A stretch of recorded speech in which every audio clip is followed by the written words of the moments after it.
Where is your favorite city in Asia? My favorite city must be Fukuoka. Most impressive dish that you found there? Dancing squid.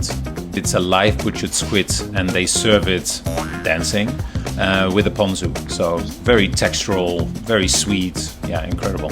Most inspiring local chef? Yashima. He's the king of yakitori. A really cool guy. I love to go on a night bender with him in Fukuoka anytime. Favorite local spice or herb?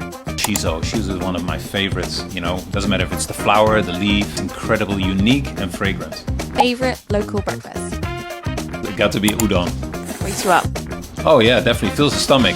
Because we do this bender and then we go to the market. So, you know, it sort of ends there, you know, before we go and have 1 or 2 hours shut-eye. Most memorable hospitality moment? Kenji Gyoten. Anytime you go to his restaurant, the warmth, you're going into a home of a very good friend.